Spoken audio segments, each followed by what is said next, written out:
El 14 de marzo de 1938, Adolf Hitler entró victorioso en Viena. Mientras las tropas de las SS desfilaban por el Ring, la primera orden que dio su Reichsführer Heinrich Himmler no fue militar, fue arqueológica.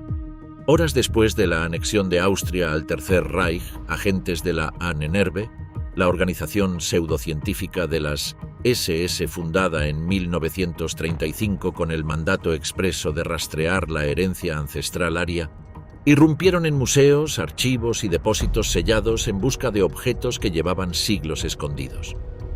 Lo que los nazis perseguían no era oro ni territorio, era algo considerado infinitamente más peligroso: el poder sobrenatural que creían encerrado en reliquias de la antigüedad. La Ahnenerbe, cuyo nombre completo era Deutsches Ahnenerbe Studiengesellschaft für Geistesurgeschichte, Sociedad Alemana para el Estudio de la Historia Ancestral del Espíritu, no era una institución marginal del régimen. Estaba dotada de científicos, arqueólogos, filólogos, musicólogos y exploradores que operaban bajo financiamiento directo de las SS. Su mandato combinaba la investigación etnológica con la búsqueda activa de objetos y lugares que, en la cosmovisión nazi, probarían la supremacía originaria de la raza aria. En la práctica, aquello significaba expediciones a los Himalayas, misiones en el sur de Francia, inspeccionarse de ruinas bolivianas y negociaciones con monjes benedictinos en Cataluña. Detrás de todo esto estaba la misma obsesión que recorre la historia occidental: la convicción de que ciertos objetos o lugares poseen un poder que trasciende lo humano. Los nazis no inventaron esa idea, la robaron, la distorsionaron y la pusieron al servicio de una ideología de exterminio. Himmler era avicultor fracasado que soñaba con ser almirante. Hitler fue un pintor de acuarelas que no pasó el examen de ingreso a la Academia de Bellas Artes de Viena, pero ambos compartían una certeza: que el destino del mundo podía torcerse si se llegaban a controlar ciertos secretos de la antigüedad. Lo que sigue es la historia de 15 de esos secretos, reliquias, lugares y saberes que el Tercer Reich persiguió con la misma determinación con la que construyó cámaras de gas. Y la historia de por qué, uno tras otro, los nazis regresaron con las manos vacías.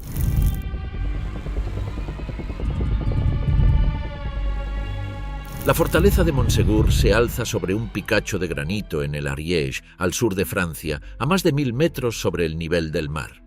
En marzo de 1244, tras un asedio de 10 meses, 200 cátaros que habían rechazado abjurar de su fe descendieron voluntariamente de la fortaleza y fueron quemados vivos en la pradera que desde entonces se conoce como el Campo de los Quemados. Según la tradición local, antes de la rendición, 4 hombres descendieron en silencio por las paredes rocosas en la noche del 16 de marzo, cargando algo que la iglesia no debía capturar.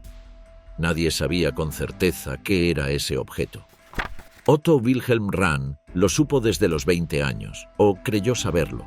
Nacido el 18 de febrero de 1904 en Michelstadt, en el Odenwald alemán, Rahn cursó filología e historia en las universidades de Gießen, Friburgo y Heidelberg entre 1922 y 1926, y fue en Gießen donde el barón von Gall le introdujo al movimiento cátaro y a la masacre de Montségur.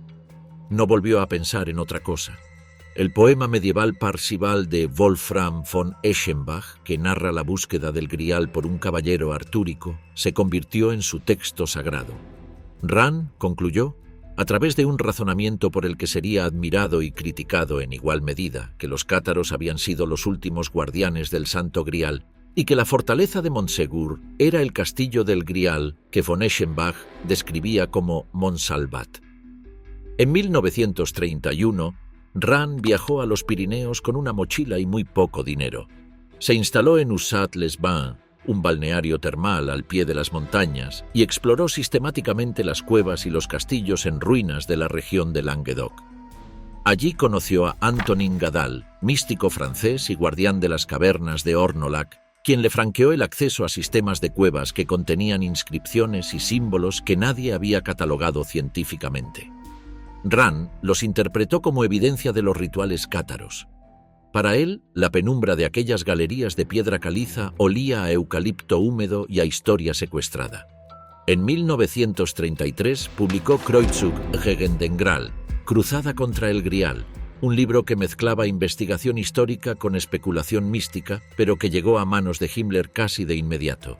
El Reichsführer SS, que llevaba años financiando expediciones al sur de Francia y que soñaba con convertir el castillo de Wewelsburg en Westfalia en una nueva Camelot del Reich, envió un telegrama a Rahn con una oferta de 1000 Reichsmarks mensuales.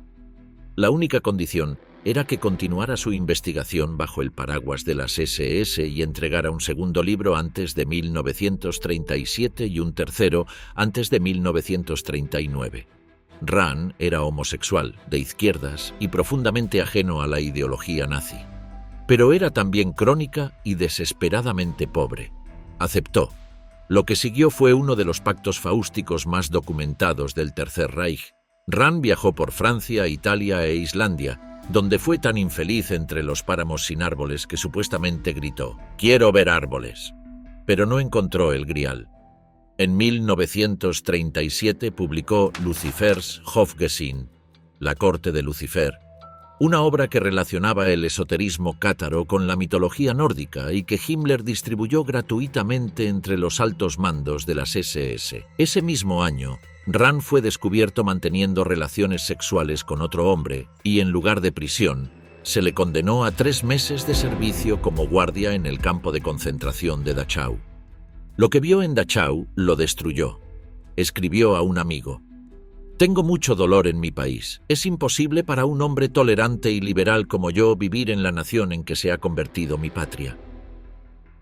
En febrero de 1939, Rahn remitió su carta de renuncia a las SS. Himmler la aceptó, pero envió inmediatamente a la Gestapo tras él. El 13 de marzo de 1939, casi exactamente en el aniversario de la caída de Montsegur, el cuerpo de Otto Rahn fue encontrado congelado en las montañas del Tirol austriaco, cerca de Sol. Tenía 35 años. Todo indica que eligió morir por la hendura, la forma cátara de suicidio por frío y ayuno, en las montañas que había estudiado durante una vida entera. Himmler no se detuvo ahí. El 23 de octubre de 1940, acompañado de un séquito de las SS, viajó personalmente a la abadía de Montserrat, en Cataluña. Su teoría se basaba en una antigua canción folclórica catalana que mencionaba una fuente de vida oculta en un castillo entre los Pirineos, y en el Virolai, el himno de la abadía, que contenía las palabras «mística fuente del agua de la vida». Para la Ahnenerbe eso era suficiente. El único monje que hablaba alemán, André Ripoll, le explicó que la reliquia más antigua del monasterio era la Virgen de Montserrat, una talla de madera del siglo IX. Himmler, furioso, respondió que «todo Alemania sabe que el Grial está en Montserrat». Regresó a Berlín con las manos vacías. El Santo Grial no fue encontrado. Tampoco existe consenso académico sobre si el objeto mencionado en los Evangelios, donde Jesús tomó el cáliz durante la última cena, corresponde a un objeto físico único que haya sobrevivido hasta hoy.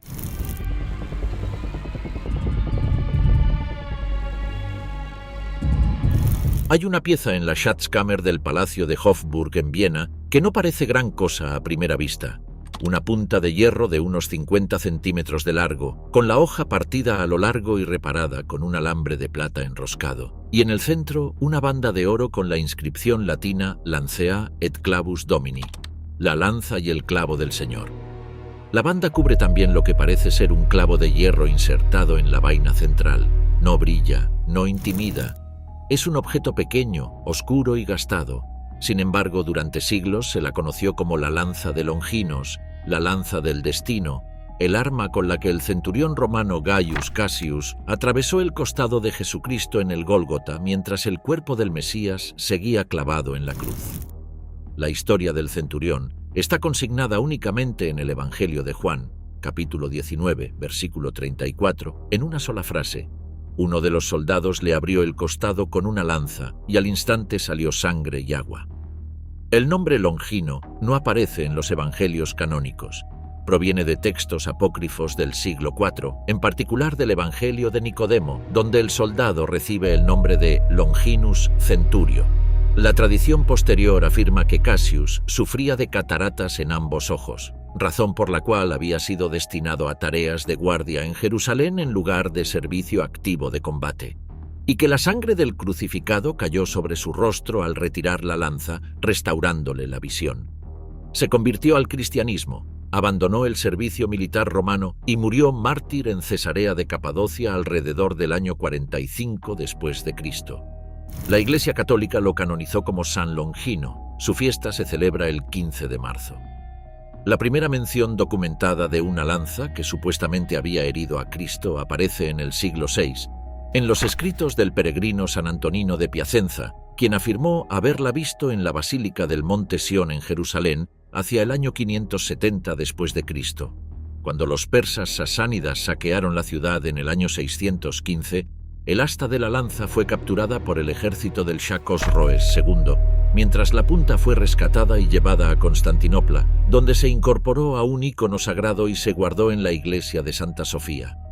Más de 6 siglos después, la punta llegó a manos del rey Luis IX de Francia, San Luis, y fue trasladada a la Sainte-Chapelle de París, donde permaneció hasta la Revolución Francesa. Desapareció durante los saqueos de 1789 y su rastro no ha vuelto a ser encontrado. El asta, mientras tanto, fue enviada a Jerusalén hacia el año 670. Reaparece en Constantinopla en el siglo IX. Es capturada por los turcos otomanos en 1492 y enviada como regalo diplomático al Papa Inocencio VIII. Ha permanecido desde entonces en la Basílica de San Pedro en Roma, aunque su autenticidad nunca fue establecida con rigor científico. Nada de lo anterior tiene relación con la lanza del Hofburg. La pieza vienesa es la llamada lanza de San Mauricio, también conocida como lanza de Constantino, y su historia es completamente diferente. Fue fabricada en el siglo VIII o IX, probablemente en el taller de un armero carolingio, y aparece por primera vez en los registros históricos en el siglo X como parte de las insignias imperiales del Sacro Imperio Romano Germánico. Los emperadores la portaban en las ceremonias de coronación como símbolo del poder imperial temporal. Consta en los archivos del Sacro Imperio que se la consideraba asociada al poder de Constantino el Grande, el primer emperador romano cristiano, y que contenía en su cavidad central un clavo que se afirmaba había sido usado en la crucifixión. ¿Cómo llegó esa lanza carolingia a ser identificada con la lanza de Longinos? La respuesta está en la acumulación de capas de leyenda que los siglos depositaron sobre ella. Cada emperador que la portó añadía algo a su historia. Otón I el Grande, que venció a los magiares en la batalla del Lechfeld en agosto de 955, atribuyó su victoria a la protección sobrenatural de la lanza. Carlomagno, según la leyenda, venció 47 batallas consecutivas mientras la mantuvo en su poder y murió poco después de que se le cayera accidentalmente. Federico I Barbarroja se ahogó en el río Salef, en Cilicia, en junio de 1190, camino de la Tercera Cruzada, tras haber soltado la lanza. Esas coincidencias, probablemente inventadas o exageradas por hagiógrafos medievales, se adhirieron a la reliquia como barniz sobre barniz, hasta que el objeto se convirtió en algo cualitativamente distinto de lo que era, un trofeo de poder. Ahora bien, lo que convierte esta cadena de leyenda medieval en relevante para el Tercer Reich es lo que ocurrió en Viena, probablemente en el año 1909 o 1910. Adolf Hitler llevaba 2 años en la ciudad, tenía entre 20 y 21 años, había sido rechazado 2 veces por la Academia de Bellas Artes, en octubre de 1907 y en octubre de 1908, y vivía en albergues de vagabundos en el barrio de Meidling, vendiendo acuarelas de monumentos vieneses a los turistas para comprar comida. En uno de esos días nublados de otoño en que llueve sin aviso en Viena, Hitler se refugió en el Kunsthistorisches Museum, el Museo de Historia del Arte, para huir del aguacero y se encontró con la lanza expuesta en la sala de las insignias imperiales habsburgas. El filósofo austriaco Walter Johannes Stein, nacido en Viena en 1891, futuro agente secreto británico y autor de El siglo IX a la luz del Santo Grial, 1928, narró años después a Trevor Ravenscroft los detalles de su primer encuentro con Hitler, que él situó en agosto de 1912 en una librería de segunda mano del viejo barrio vienés. Stein había comprado un ejemplar usado de Parzival de Wolfram von Eschenbach, que estaba anotado con letra minuciosa en los márgenes. Las anotaciones eran brillantes y perturbadoras al mismo tiempo. Combinaban un conocimiento profundo de la mitología nórdica y la historia medieval con un fanatismo racial que Stein describió como los apuntes de alguien que había abierto la puerta de las artes oscuras. La firma en las páginas era la de Adolf Hitler. Stein fue al Café Demel del Kohlmarkt a releer el libro y, al levantar la vista, vio al autor de las anotaciones en la acera intentando vender acuarelas a los transeúntes. El encuentro fue tenso. Hitler se enfureció cuando supo que Stein había comprado el libro que él había empeñado. Pero cuando Stein mencionó sus propias investigaciones sobre el Grial y la lanza de Longinos, el tono cambió. Visitaron juntos la Schatzkammer. Stein describió la reacción de Hitler ante la lanza como la de un hombre, en trance, con los ojos brillando con una emanación extraña, balanceándose levemente sobre sus pies como si fuera transportado por alguna euforia inexplicable. Parafrasó las palabras que Hitler le dijo al salir. Contiene algún tipo de revelación mística, como si en algún siglo anterior ya la hubiera sostenido en mis manos. Hitler estaba convencido en esa época de ser la reencarnación del Andulfo II de Capua, un conde lombardo del siglo VIII que fue excomulgado por el Papa Juan VIII por sus prácticas de magia y ocultismo, y que aparece en el Parzival de von Eschenbach como el mago malévolo Klingsor. La identificación era coherente con el sistema de creencias que Hitler estaba construyendo. Si Landulfo Klingsor había fracasado en su misión de dominar el mundo en el siglo IX, Hitler Landulfo completaría esa misión en el siglo XX. La lanza del destino era el hilo que conectaba las dos existencias. Lo que ocurrió el 12 de marzo de 1938 está documentado con precisión. Las tropas alemanas cruzaron la frontera austríaca esa madrugada. Hitler entró en Austria desde su ciudad natal de Braunau am Inn y se dirigió a Linz, donde lo esperaba una multitud. Al día siguiente, el 13, la recepción popular en Viena superó todas las previsiones. La Heldenplatz frente al Hofburg estaba cubierta de decenas de miles de vieneses que vitoreaban bajo los estandartes con esvástica. Hitler habló desde el balcón del palacio.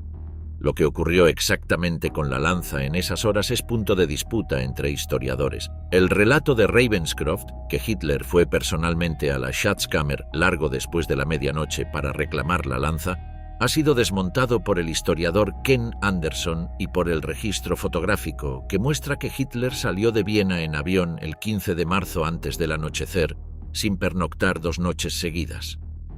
Lo verificable y documentado es lo que ocurrió 5 meses después. En agosto de 1938, la lanza de San Mauricio fue retirada de la Schatzkammer junto con las demás 31 piezas del Tesoro Imperial Austriaco y embarcada en un tren especial escoltado por un destacamento de las SS con destino a Nuremberg. El Reichsführer SS Heinrich Himmler supervisó personalmente el traslado. La lanza viajó en un estuche forrado de terciopelo rojo dentro de un contenedor de acero y llegó a Nuremberg el 30 de agosto. Fue expuesta en el Germanisches Nationalmuseum de la ciudad como símbolo del poder del Reich y del cumplimiento de la profecía imperial. Nuremberg, la ciudad de los congresos nazis, pasaba a ser también el custodio del talismán de los emperadores germánicos. Durante 4 años, la lanza estuvo en exhibición pública. La veían los peregrinos políticos que llegaban a Nuremberg para los congresos anuales del partido, los escolares de las juventudes hitlerianas en visitas organizadas, los corresponsales extranjeros que enviaban despachos sobre los símbolos del milenio nazi. Era un objeto de propaganda tan eficaz como cualquier cartel de Goebbels. La lanza que había inspirado a los emperadores del pasado estaba ahora en manos del Führer del futuro. Cuando los bombardeos aliados comenzaron a intensificarse sobre Nuremberg a partir de 1942, el régimen tomó precauciones. En ese año, la lanza fue retirada de la exhibición pública y trasladada a un refugio antiaéreo excavado directamente en la roca caliza bajo el castillo Kaiserburg, en el punto más alto de la ciudad antigua. El refugio, construido específicamente para proteger los tesoros imperiales, tenía paredes de hormigón armado de 1 metro de grosor, temperatura controlada para preservar los metales y el cuero y acceso restringido a un número limitado de custodios del Germanisches Nationalmuseum. En marzo de 1945, con los ejércitos del general Omar Bradley aproximándose desde el oeste y los bombardeos reduciendo el centro histórico de Nuremberg a cascotes. El alcalde de la ciudad, Willy Liebel, quien se había unido al NSDAP en 1923 y había administrado la ciudad desde 1933, tomó la decisión de mover la lanza a un lugar aún más seguro. Ordenó trasladar el tesoro imperial a una cámara sellada del búnker de la Panierplatz, un sistema de túneles excavados bajo el casco antiguo de la ciudad que conectaba varios puntos estratégicos. La entrada a la cámara fue sellada con mampostería y cubierta con escombros. Liebel murió en combate el 19 de abril de 1945, el día antes de que la ciudad cayera. Los custodios que sobrevivieron no tenían información sobre la ubicación exacta del sellado. Las fuerzas estadounidenses entraron en Nuremberg el 20 de abril de 1945. El 7 de agosto, 109 días después del suicidio de Hitler en el Führerbunker de Berlín, los soldados del Batallón de Monumentos, Arte y Archivos encontraron la cámara sellada en los túneles de la Panierplatz. Dentro estaban la lanza, la corona imperial, el orbe, el cetro y las demás piezas del tesoro Habsburgo. La lanza fue llevada inmediatamente al cuartel general del general Dwight D. Eisenhower, comandante supremo de las fuerzas aliadas en Europa. Permanecieron bajo custodia militar estadounidense durante varios meses. En enero de 1946, el tesoro imperial fue devuelto al gobierno austríaco y trasladado al Kunsthistorisches Museum de Viena, donde permanece hoy. En el año 2000, el metalúrgico y escritor técnico inglés Dr. Robert Feeder solicitó y obtuvo permiso extraordinario de las autoridades del Kunsthistorisches Museum para examinar la lanza en condiciones de laboratorio controladas. El estudio, completado en 2003 y publicado en una monografía técnica, incluyó radiografías de alta resolución, análisis espectrométrico de la composición del metal y la remoción cuidadosa de las bandas de plata y oro que mantienen unidas las dos piezas de la hoja. Las conclusiones fueron definitivas. La hoja principal es hierro de forja carolingia que data del siglo VII u VIII después de Cristo, con técnicas de manufactura imposibles en el primer siglo de la era cristiana. El clavo central, el que la tradición identificaba como un clavo de la crucifixión, es igualmente medieval. No hay nada en el objeto que pueda remontarse al siglo I. Pero hay algo más que merece atención. La leyenda de que la lanza confería invencibilidad a su poseedor y muerte segura a quien la perdiera tiene un corolario cronológico que los defensores de la tradición esotérica consideran significativo. Carlomagno murió en el año 814 y la lanza permanecía en su poder. Federico Barbarroja murió en 1190 sin que nadie documentara que hubiera soltado la lanza. La anécdota es de un biógrafo posterior. Napoleón Bonaparte, que según Ravenscroft también codiciaba la lanza, nunca la tuvo en sus manos. El dato verificable es este. Según los registros militares estadounidenses, el Batallón de Monumentos, Arte y Archivos tomó posesión de la lanza en la tarde del 7 de agosto de 1945 a las 14:00 horas. Hitler se había suicidado el 30 de abril de 1945 a las 15:30 horas, en el Führerbunker de Berlín. La lanza llevaba entonces 99 días en los túneles de Nuremberg, fuera del poder nazi, cuando su dueño se disparó un tiro en la sien.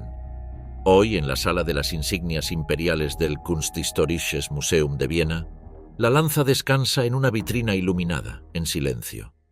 Miles de turistas pasan frente a ella cada año.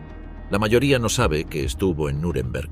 Ninguno puede saber con certeza lo que vio Hitler en ese objeto cuando era un pintor hambriento que buscaba refugio de la lluvia.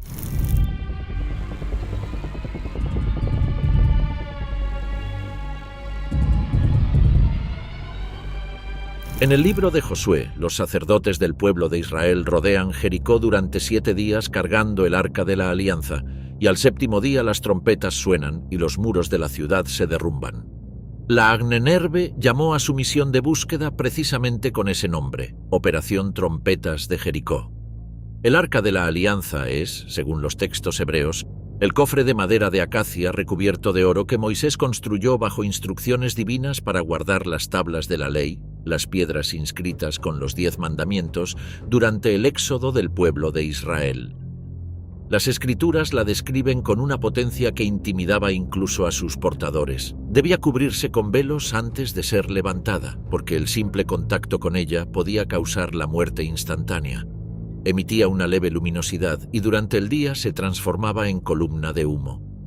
El arca desapareció de la historia documentada aproximadamente 600 años antes de Cristo, probablemente durante las invasiones babilónicas del siglo VI a.C. Su paradero ha sido desde entonces objeto de especulación académica, religiosa y esotérica. En el contexto nazi, la paradoja era evidente. Un régimen antisemita que perseguía el exterminio del pueblo judío codiciaba al mismo tiempo el objeto más sagrado de la tradición judía. La justificación ideológica que la Ahnenerbe construyó era característica de su método. El poder del arca no era judío en su origen, sino una tecnología ancestral de la que el pueblo elegido se había apropiado. Himmler creía, y sus eruditos encontraron formas de argumentarlo, que el poder que el arca almacenaba era de origen ario, anterior a la propia historia del pueblo hebreo. Las investigaciones de la Ahnenerbe condujeron la expedición en dos direcciones documentadas. La primera fue Toledo, en España, ciudad cuya comunidad judía medieval había sido una de las más importantes de Europa y donde se sospechaba que ciertos archivos rabínicos podían contener indicios del paradero del arca. La segunda fue el norte de África, específicamente Egipto. Lo más perturbador del proceso fue la necesidad operativa de recurrir a un experto judío. Según fuentes documentadas de la época, las SS localizaron a un rabino de reconocida autoridad en asuntos de Torá y Cábala y lo extrajeron del campo de exterminio de Auschwitz, ofreciéndole la libertad para él y su familia a cambio de instrucciones precisas sobre cómo abrir el arca sin riesgo mortal. Los textos hebreos son explícitos. Únicamente alguien perteneciente al pueblo elegido de Dios y en conocimiento del nombre secreto del Creador podía manipularla con seguridad. El rabino instruyó a sus captores. No existe registro de si la promesa de libertad fue honrada. El arca no fue encontrada. Continúa siendo el objeto sagrado más buscado de la historia.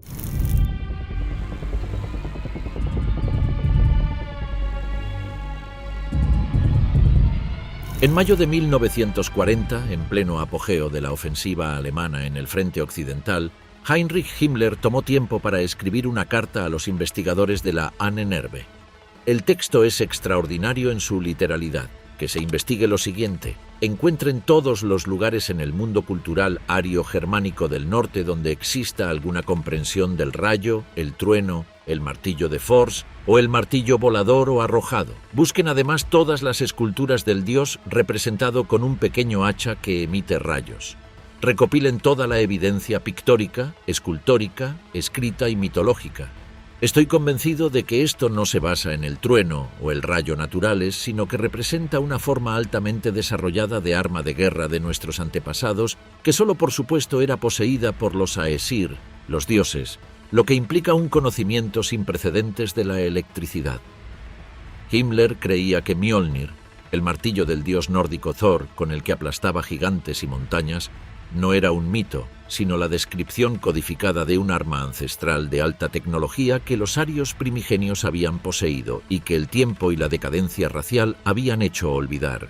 Si la Ahnenerbe podía reconstruir esa tecnología a partir de evidencias arqueológicas y mitológicas dispersas por toda Escandinavia, los Alpes, las islas británicas y las estepas de Asia Central, Alemania dispondría de un arma capaz de neutralizar ejércitos enteros, tanques y flotas navales con un solo golpe.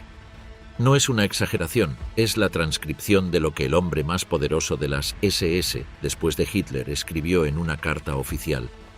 La figura de Thor como señor del trueno y protector de la humanidad contra el caos era central en la mitología nórdica desde los textos de las Edas islandesas y noruegas compilados entre los siglos XII y XIII. El hacha corta o martillo asociado a Thor aparece en inscripciones rúnicas, en amuletos de metal encontrados en sitios funerarios vikingos y en relieves de piedra en Noruega, Suecia y Dinamarca. Durante las expediciones vikingas de los siglos IX al XI, Mjolnir fue usado como símbolo de identidad religiosa frente a la expansión del cristianismo. Los no bautizados usaban colgantes con forma de martillo del mismo modo en que los creyentes usaban cruces.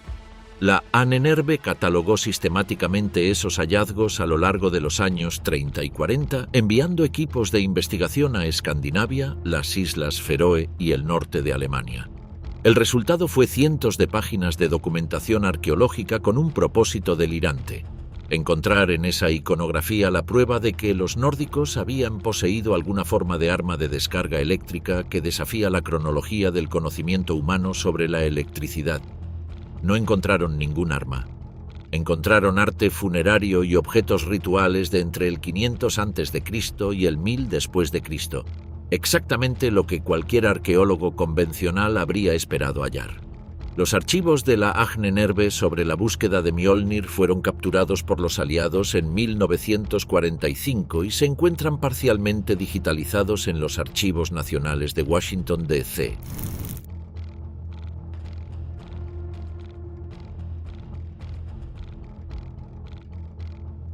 70 metros. Eso mide el tapiz de Bayeux, bordado en lana sobre lino con hilos de 10 colores, confeccionado probablemente en la Inglaterra del siglo XI por encargo del obispo Odón de Bayeux, medio hermano de Guillermo el Conquistador. Representa los eventos que llevaron a la batalla de Hastings en 1066 y la victoria normanda sobre el rey Harold Godwinson con una precisión narrativa que lo convierte en el documento visual más importante de la Alta Edad Media europea. No es un objeto mágico, no es una reliquia sagrada, es propaganda normanda bordada en tela de lino, pero la Ahnenerbe lo quería igualmente. La lógica de Himmler era peculiar en su consistencia. Si la raza aria había dominado Europa desde la antigüedad, los documentos que probaran ese dominio debían ser custodiados por el Reich. El tapiz de Bayeux narraba la conquista de Inglaterra por los normandos, que Himmler consideraba una expresión del impulso ario de expansión hacia el oeste, y por tanto pertenecía al archivo de la herencia cultural germánica, no a una catedral francesa. En junio de 1941, el personal de la Ahnenerbe supervisó el traslado del tapiz desde la catedral de Bayeux hasta la abadía de Louviers, y de allí al Château de Surge. Cuando la Wehrmacht ocupó la Francia no ocupada en noviembre de 1942, el tapiz fue trasladado a los sótanos del Museo del Louvre en París, donde Himmler quería recuperarlo. En agosto de 1944, con París a punto de ser liberado por las fuerzas aliadas y la resistencia francesa activa en las calles, 2 agentes de las SS fueron enviados al Louvre con órdenes de recuperar el tapiz y llevarlo a Alemania. Los 2 hombres llegaron al Louvre, confirmaron que el tapiz estaba en el sótano y se fueron sin él. El riesgo de enfrentarse a la resistencia en ese momento era demasiado alto. Uno de los documentos históricos más importantes de Europa Occidental sobrevivió al nazismo por la cobardía de 2 soldados de las SS. El tapiz de Bayeux regresó a su ubicación original en Bayeux, Normandía, donde permanece expuesto en el Musée de la Tapisserie de Bayeux. Los estudios de carbono 14 y análisis de los materiales textiles realizados en el siglo XX confirman su datación en el último cuarto del siglo XI.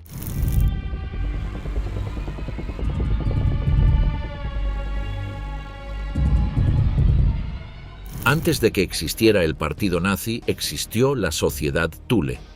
Y antes de que existiera la Sociedad Thule, existió el mito de Última Thule, la tierra al borde del mundo conocido que los navegantes griegos y romanos mencionaban en sus crónicas sin haber podido alcanzarla, una región más allá del límite norte del mundo habitado donde el sol no se ponía en verano y la oscuridad era total en invierno.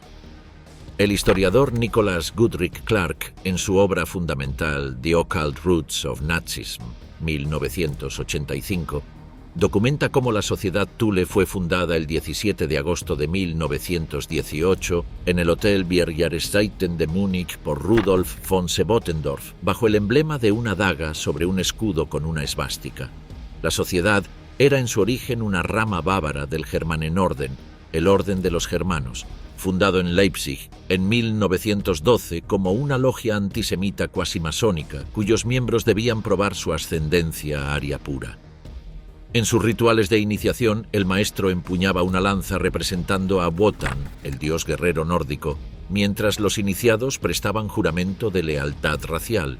La mitología que la sociedad Thule adoptó como propia provenía de Guido von List, 1848 a 1919, un periodista vienés que afirmaba poder recibir la historia de los germanos primitivos en visiones clairvoyantes y cuya obra identificaba a Thule con Arctogea, la Tierra del Norte, un continente polar que se habría hundido hace miles de años, pero cuyos supervivientes habrían fundado las civilizaciones del norte de Europa. De ese continente provenía la raza aria original, poseedora de poderes espirituales y físicos que la mezcolanza racial había ido degradando.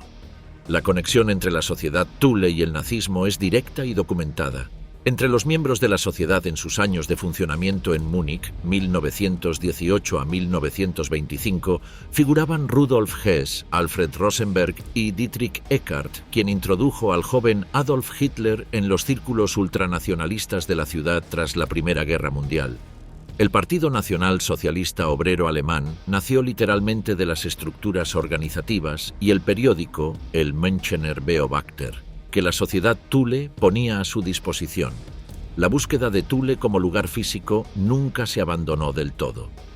En 1938, la expedición alemana al Ártico comandada por el capitán Alfred Richter reclamó formalmente para el Reich un sector de la Antártida, rebautizándolo como Neuschwabenland, Nueva Suabia, y sobrevolándolo con aviones que lanzaron banderines con esvásticas en el hielo. Se tomaron fotografías y mapas aéreos detallados. La justificación oficial era la prospección de recursos y la viabilidad de una base de pesca de ballenas. La justificación no oficial, que circuló abundantemente en la literatura esotérica del régimen, era la búsqueda de entradas al mundo subterráneo habitado.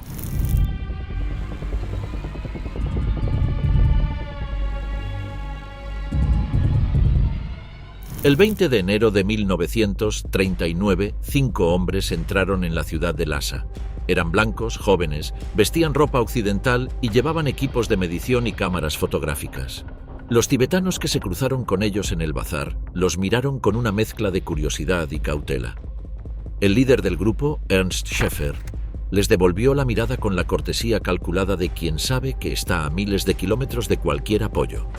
Schäfer, nacido en Colonia el 14 de marzo de 1910 en el seno de una familia industrial acomodada, había realizado su primera expedición al Tíbet en 1930 con apenas 20 años, auspiciado por la Academia de Ciencias Naturales de Filadelfia, y una segunda entre 1934 y 1936. Era miembro de las SS desde mediados de 1933 y en 1942 alcanzaría el rango de Sturmbannführer. Era también un científico respetado que publicaba en la revista Proceedings of the Academy of Natural Sciences de Filadelfia. En palabras del investigador Peter Levenda, un hombre de muchas partes, una parte oficial de las SS, una parte académico, una parte explorador y una parte científico. Un Indiana Jones nazi. La expedición oficial de 1938 a 1939 estaba encuadrada en la Ahnenerbe y tenía un mandato científico legítimo: catalogar la flora y la fauna del Tíbet, realizar mediciones geofísicas y geomagnéticas y documentar la cultura tibetana. Sin embargo, los documentos capturados por los aliados en 1945, decenas de cuadernos de notas, correspondencia personal y el expediente de las SS de Schäfer, microfilmados en los archivos nacionales de Washington, revelan que la expedición tenía una segunda capa. La Ahnenerbe creía que el Tíbet podía ser la clave de los orígenes arios. Según la cosmología teosófica que había penetrado profundamente en el pensamiento esotérico del régimen, especialmente a través de la obra de Elena Blavatsky y las teorías de Karl Haushofer sobre geopolítica, los Himalayas eran la última ubicación conocida de Shambhala, la ciudad sagrada oculta donde sobrevivían los maestros espirituales que habían preservado el conocimiento ancestral de la humanidad desde la caída de Atlántida. Algunos los llamaban los maestros blancos. Otros los llamaban los guardianes del poder ario primordial. Schäfer tomó medidas craneales de cientos de tibetanos, documentó rituales religiosos, recogió especímenes zoológicos y botánicos de todo el país. Consiguió, con ayuda del regente de Lhasa, el Kangshur, el texto sagrado tibetano en 108 volúmenes, que requirió 9 cargas de animales para su transporte. Nunca se ha podido determinar con certeza qué fue del Kangshur tras la guerra. Levenda sospecha que terminó en Viena. El cineasta del equipo, Ernst Krause, filmó todo lo que pudo, incluyendo, según los expedientes, sus propias observaciones de una niña de 15 años en un puente de Lanchung, en un acto que refleja la depravación moral que se escondía bajo el disfraz académico de la expedición. El equipo regresó a Alemania en agosto de 1939 con toneladas de material de investigación. Himmler estaba tan satisfecho con los resultados que Schäfer obtuvo su propio departamento dentro de la Ahnenerbe. Una segunda expedición, que debía regresar al Tíbet en 1943 para intentar organizar una fuerza pro-alemana capaz de amenazar el flanco británico en India, nunca se llevó a cabo. El curso de la guerra lo impidió. Los cuerpos encontrados en Berlín el 25 de abril de 1945, entre 6 y varios cientos de hombres de rasgos orientales, algunos con uniformes alemanes, varios con suicidios rituales, son probablemente la última evidencia material de las conexiones que el régimen había establecido con comunidades tibetanas en suelo europeo.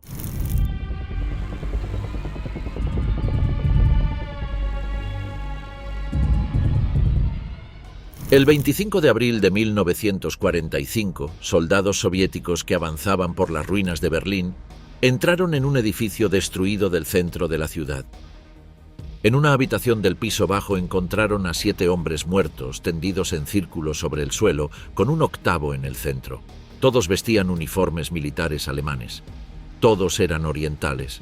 El soldado mongol del grupo los identificó como tibetanos. No habían muerto en combate, habían muerto por suicidio. A lo largo de la semana siguiente, los soviéticos encontraron cientos más en similares circunstancias por toda la ciudad.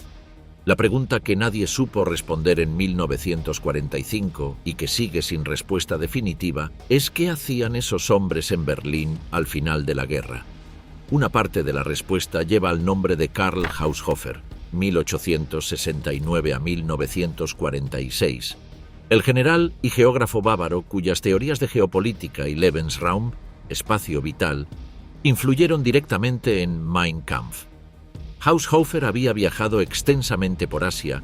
Antes de la Primera Guerra Mundial conocía Japón y la India en profundidad y mantenía que la clave del dominio mundial residía en el control de Eurasia Central, Afganistán, el Pamir, el Gobi y el Tíbet.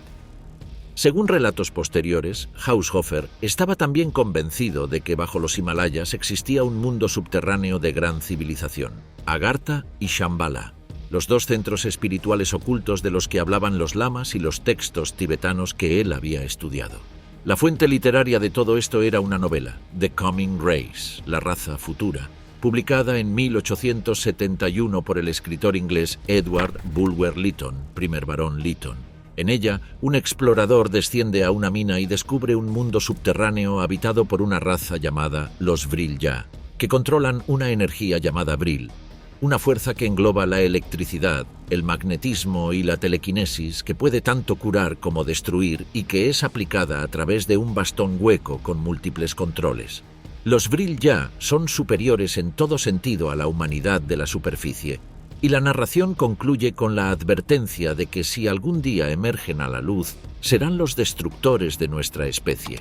Que en el Berlín de los años 20, un grupo de rosacruces fundara la llamada Sociedad Vril, también conocida como la Logia Luminosa, basándose en esa novela es un hecho documentado por el ingeniero de cohetes Willy Ley en un artículo publicado en 1947. Ley, que huyó de Alemania en 1933 y se convirtió en uno de los divulgadores científicos más respetados de América, describió el grupo como convencidos de que el Vril era una energía real, que la verdad de la novela de Bulwer Lytton había sido ocultada deliberadamente y que su secreto podía desvelarse contemplando la estructura de una manzana cortada por la mitad, que revela una estrella de 5 puntas en el interior. La Sociedad Vril, según la genealogía que trazaron escritores como Louis Pauwels y Jacques Bergier en El retorno de los brujos, 1960, habría evolucionado para convertirse en el núcleo oculto del movimiento nazi, conectando a Haushofer con Hitler a través de Rudolf Hess. El historiador Nicholas Goodrich Clark desmontó esa genealogía. No hay evidencia primaria que vincule a Haushofer con la sociedad Brill, y la sociedad Thule, que sí influyó en el nazismo, fue disuelta en 1925. Pero el mito persistió y persiste. Lo que sí es históricamente verificable es que el concepto de Brill penetró en la Ahnenerbe como marco conceptual para experimentos pseudocientíficos y que las expediciones tibetanas de Schäfer tenían entre sus objetivos secundarios probar la validez de la Welteislehre, la teoría del hielo cósmico de Hans Hörbiger, mediante mediciones geomagnéticas en altura.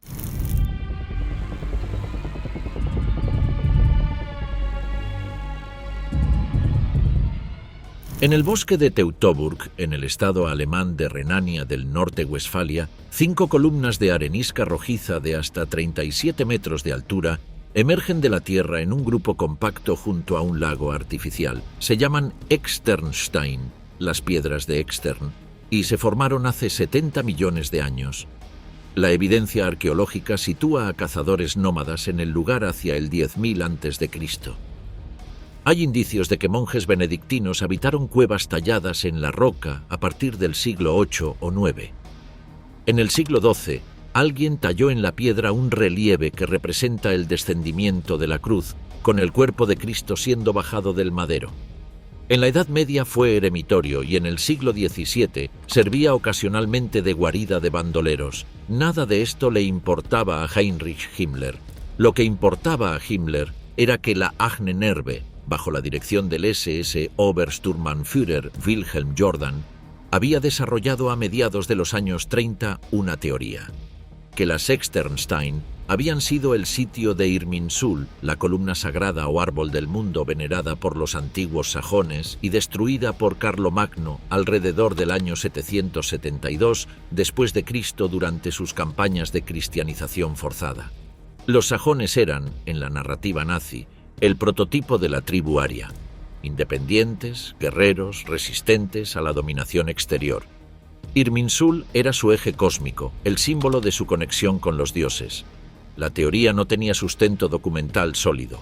Las menciones medievales a Irminsul no la sitúan con precisión geográfica y los relieves de las Externstein son claramente de tradición cristiana, no pagana. Pero la Ahnenerbe publicó estudios que ignoraban esas contradicciones y construyeron una narrativa en la que las marcas en la piedra contaban la historia de la destrucción de Irminsul y la persecución del espíritu sajón por los ejércitos de la Iglesia. En el día del cumpleaños de Himmler, las juventudes hitlerianas cantaban himnos sajones ante las piedras. El lugar fue cercado, limpiado y dotado de señalización que lo presentaba como un sitio de peregrinación del patrimonio ario. Las excavaciones arqueológicas ordenadas por la Ahnenerbe no encontraron evidencia alguna de construcciones ni rituales precristianos que pudieran vincularse a Irminsul. Lo que había era exactamente lo que la arqueología convencional había documentado: un sitio de uso medieval tardío con evidencias de actividad humana prehistórica no diferenciada. Hoy, las Externstein son un destino turístico en el que modernos simpatizantes del neonazismo y practicantes del neopaganismo conviven con familias que van a hacer senderismo. La narrativa de la Ahnenerbe sobrevivió al Tercer Reich que la creó.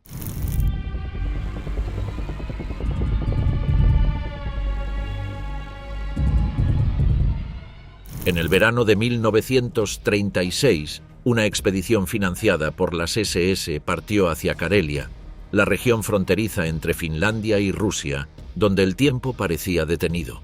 Un mundo de bosques de abedules, lagos negros como el alquitrán y aldeas donde los ancianos aún recordaban canciones que sus abuelos les habían enseñado en sus propias palabras.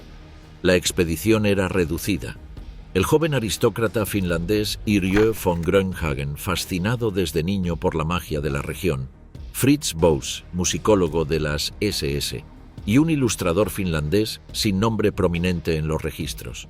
Llevaban consigo un magnetófono, una grabadora de prototipo de cinta magnética, uno de los dispositivos tecnológicos más avanzados disponibles en ese momento.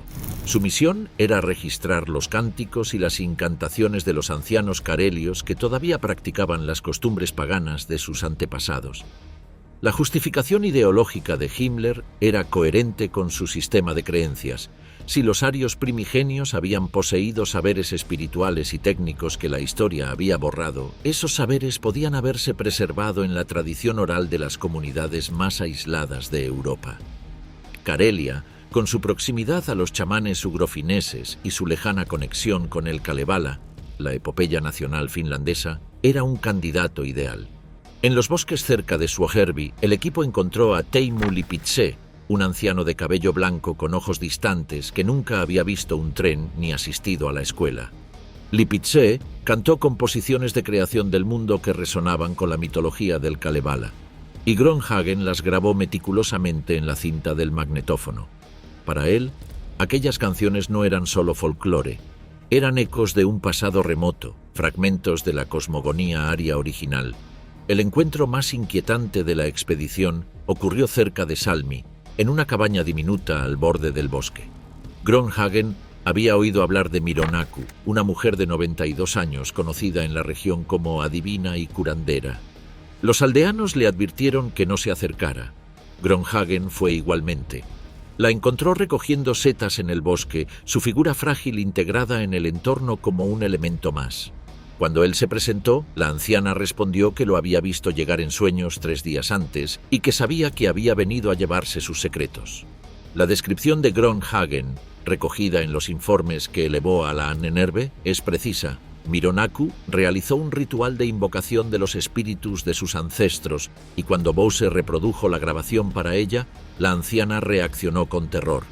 Estaba convencida de que capturar su canto en una máquina le había robado los poderes que necesitaba para sobrevivir el invierno.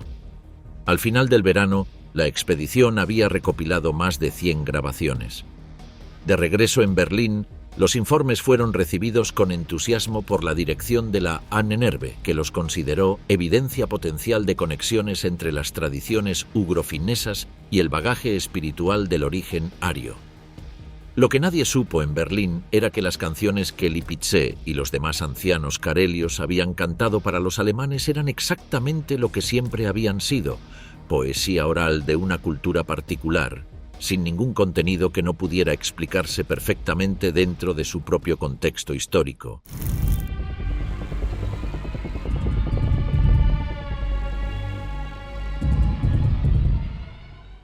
En 1928, un alemán alto y quemado por el sol llegó a las ruinas de Tiahuanaco en Bolivia.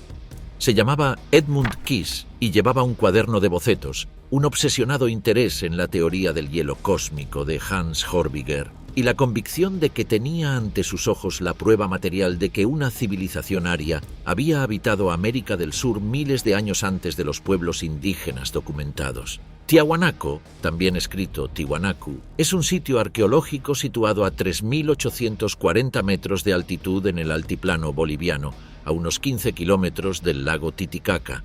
Fue la capital de una civilización que floreció entre el 300 y el 1000 después de Cristo y que en su apogeo controlaba territorios que hoy corresponden a Bolivia, Perú, Chile y Argentina. Sus construcciones más notables incluyen la Puerta del Sol, un arco monolítico esculpido en un bloque único de andesita de aproximadamente 10 toneladas, y la pirámide de Acapana, cuya base mide 200 metros por cada lado. Algunos de los bloques de piedra del sitio pesan más de 400 toneladas.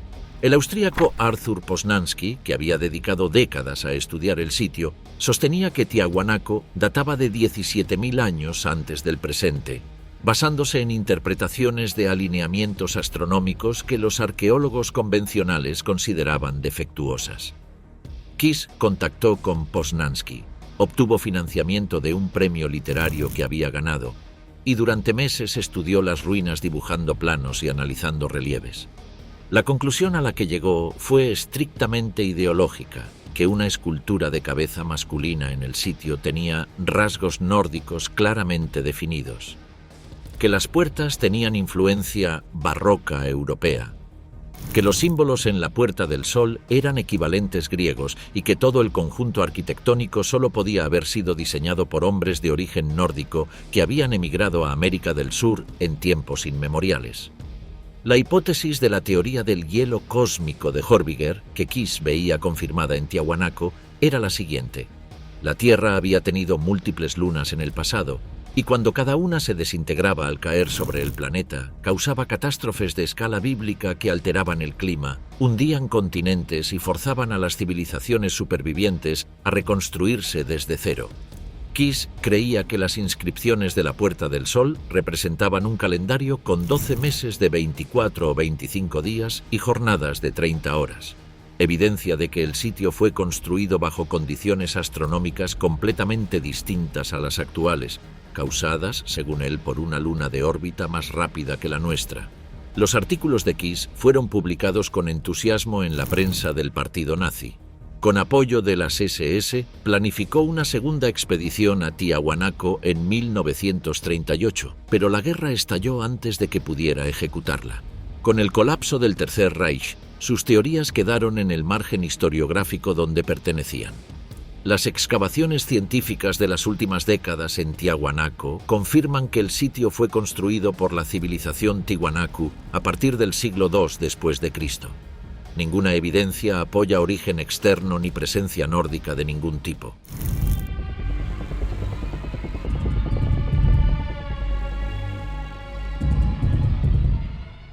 En abril de 1942, una expedición alemana desembarcó en la isla de Rügen, en el mar Báltico, equipada con radares de última generación. El doctor Heinz Fischer, especialista en rayos infrarrojos, supervisó la operación. Los aparatos de radar fueron orientados hacia el cielo con una inclinación de 45 grados y mantenidos en esa posición durante varios días. El objetivo declarado era detectar el reflejo de las señales en la superficie interior de la burbuja que, según la doctrina del aviador Peter Bender, constituía nuestro universo. El objetivo práctico era detectar la flota británica en Scapa Flow. La teoría era la siguiente: la Tierra no es una esfera que flota en el vacío, sino una burbuja de aire fijo dentro de una masa de roca infinita. Vivimos en el interior cóncavo de esa burbuja, con el Sol, la Luna y las estrellas, que no son sino puntos de luz en una masa gaseosa azulada flotando en el centro. La curvatura de la superficie interior hacia adentro y el hecho de que los rayos infrarrojos se curven menos que la luz visible significaría teóricamente que podríamos detectar objetos a grandes distancias siguiendo la curvatura interna del planeta. El profesor Gerard S. Kuiper del Observatorio del Monte Palomar documentó después de la guerra que altos funcionarios de la Armada y la Fuerza Aérea alemanas creían en la teoría de la Tierra hueca. El experimento de Rügen fue un fracaso absoluto. Los radares no detectaron nada en Scapa Flow. El doctor Fischer regresó sin resultados. La jerarquía nazi abandonó discretamente la Hallweltlehre, la doctrina de la Tierra hueca, y Bender, su creador, terminó muerto en un campo de concentración. La teoría que prevaleció fue la de Herbiger, la Welteislehre, la teoría del hielo mundial, según la cual el espacio está lleno de hidrógeno que frena los cuerpos celestes. Las lunas son bolas de hielo que se precipitan eventualmente sobre sus planetas causando cataclismos, y la Vía Láctea no son millones de estrellas sino bloques de hielo gigantescos. Esta teoría fue abrazada por el Ministerio de Propaganda de Goebbels como una prueba de la superioridad de la ciencia aria sobre la física judía de Einstein.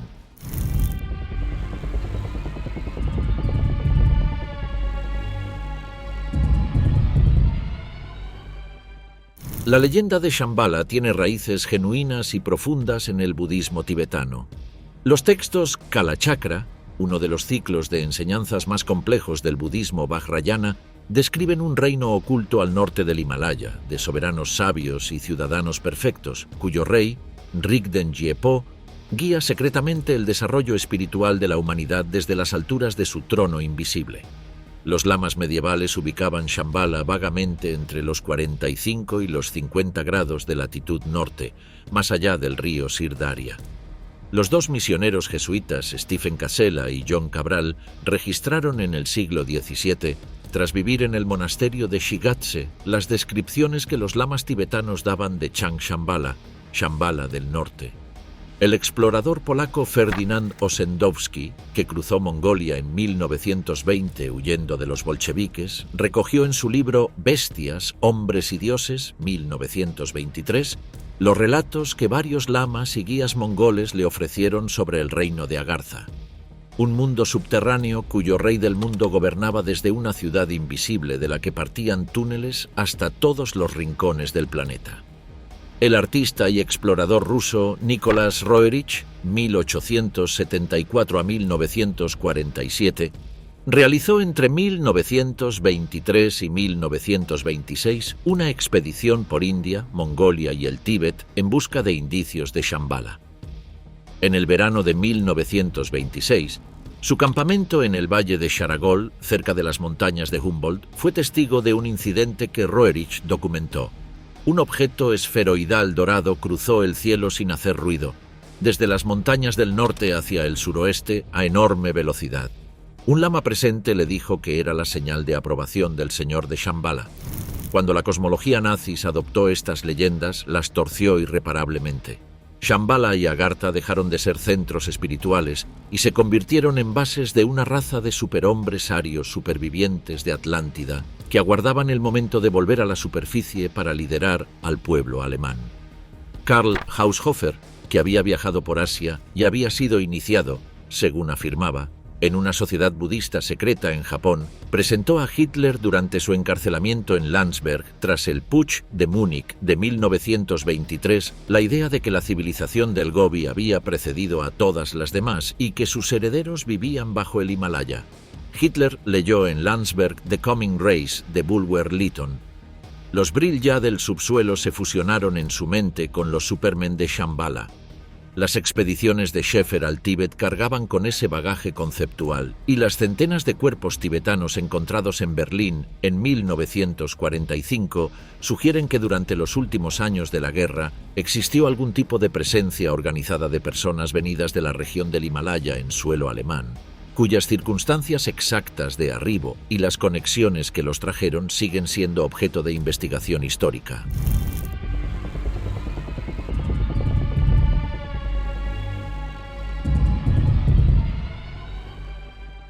La expedición a Toledo fue silenciosa y discreta.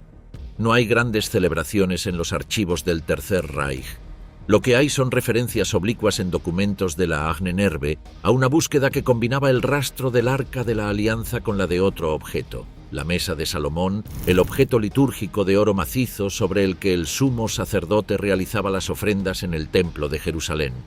Según la tradición talmúdica, cuando Tito destruyó el Templo de Jerusalén en el año 70 después de Cristo, las legiones romanas se llevaron el botín sagrado de vuelta a Roma, donde fue exhibido en el triunfo imperial. El arco de Tito en el Foro Romano, construido hacia el año 82 después de Cristo, muestra en su relieve interior precisamente la procesión triunfal de Tito cargando la menorá, el candelabro de 7 brazos, y otros objetos del templo. La Mesa de Salomón aparece también en ese relieve. La tradición medieval española sostiene que parte de ese tesoro llegó a Iberia durante las migraciones visigodas del siglo V.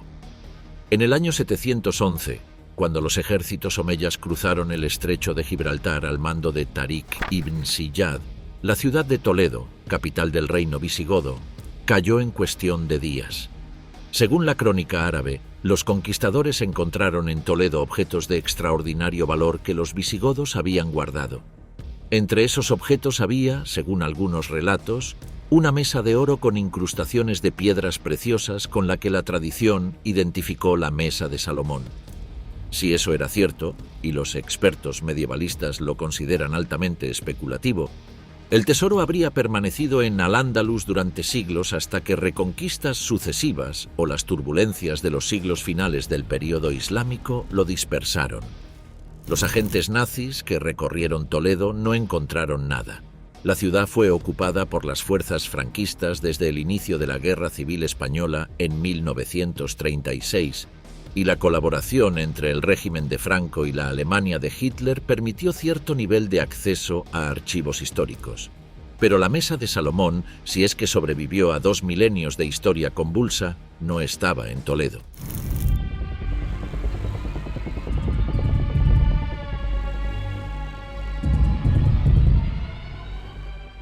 El castillo de Wewelsburg es triangular.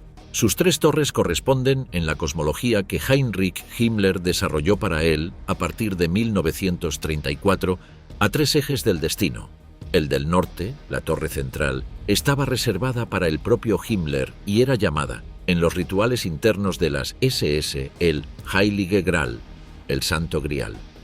Bajo esa torre, a 12 metros de profundidad, existe una sala circular de 10 metros de diámetro con una bóveda en forma de cúpula, revestida de piedra oscura y con un agujero en el techo de la cúpula para que entrara la luz.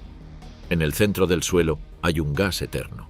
Era el Valhalla de Himmler, la sala donde los Gruppenführer, los generales de las SS, debían sentarse en sillas de cuero con los escudos de armas de sus familias grabados alrededor de una mesa redonda de mármol negro. La idea era explícita. Himmler quería crear una orden de los caballeros del Grial Ario. La mesa redonda era directamente inspirada en la de Arturo. Las 12 sillas corresponderían a los 12 Gruppenführer más próximos al Reichsführer. El maestro de ceremonias sería el propio Himmler. La lógica de este proyecto era inseparable del Karl Maria Willigut, 1866 a 1946, un antiguo coronel del ejército austríaco que había pasado 3 años internado en un manicomio de Salzburgo, de 1924 a 1927, por violencia doméstica y comportamiento delirante, y que afirmaba poseer una memoria ancestral que le permitía recordar la historia de la humanidad germánica hasta el año 228.000 a.C. Willigut se incorporó a las SS en septiembre de 1933 bajo el alias de Karl Maria Weistor, fue ascendido a SS Oberführer en noviembre de 1934 y fue el arquitecto intelectual del ritual del castillo de Wewelsburg. Fue Willigut quien convenció a Himmler de que el castillo de Wewelsburg estaba destinado a ser el núcleo espiritual del Reich, que sobreviviría a la batalla final entre Europa y Asia. Fue Willigut quien diseñó el Totenkopfring, el anillo de la calavera de las SS, con sus runas y su Death's Head. Y fue Willigut quien elaboró la liturgia de iniciación de los nuevos miembros de las SS, construida sobre elementos runas, nórdicos y vagamente artúricos. Los planes de Himmler para Wewelsburg incluían demoler el pueblo adyacente de Wewelsburg, cosa que comenzó a hacerse con mano de obra de prisioneros del campo de concentración de Niederhagen, establecido expresamente para ello, y construir alrededor del castillo una ciudad circular que sirviera como centro espiritual del imperio de los 1000 años. El proyecto fue abandonado en 1943, con los reveses militares en el frente oriental. En marzo de 1945, con los ejércitos aliados aproximándose, las SS intentaron volar el castillo para evitar que cayera en manos enemigas. Solo una de las 3 torres quedó parcialmente destruida. Las otras 2 sobrevivieron. Hoy, el castillo de Wewelsburg es un museo histórico de la ciudad de Büren. La sala circular de la torre norte se conserva tal y como la dejó Himmler. El gas eterno ya no arde, pero el agujero en la bóveda sigue mirando al cielo.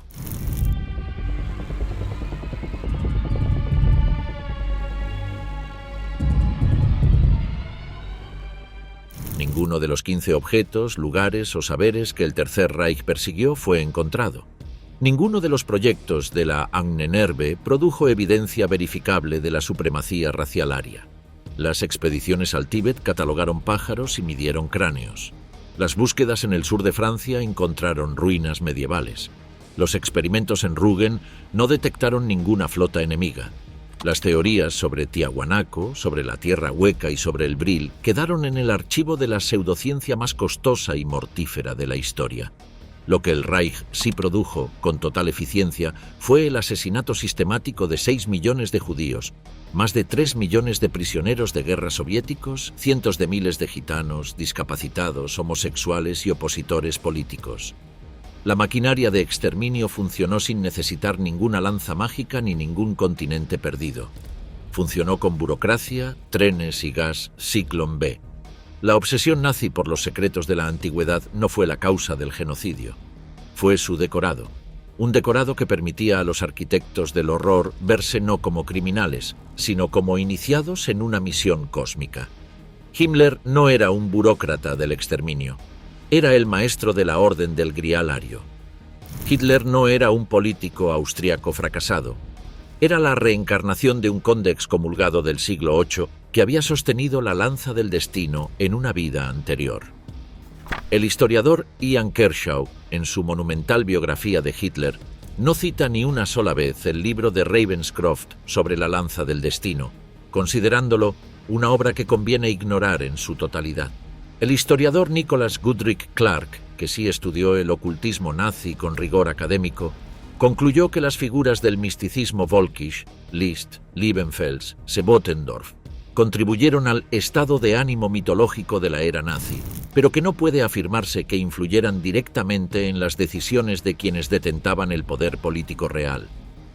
Queda, sin embargo, una historia verdadera bajo el mito, la historia de un historiador de 35 años llamado Otto Rahn, que buscó el Grial en las cuevas de Languedoc, que cedió a la presión de un régimen que admiraba su trabajo sin compartir ninguno de sus valores y que eligió morir congelado en las montañas del Tirol en la fecha en que los cátaros que había estudiado toda su vida habían ardido en su hoguera 700 años antes. Esa es la historia que merece ser recordada. No la del poder sobrenatural que nunca existió, sino la de los hombres que creyeron en él y destruyeron todo lo que tocaron.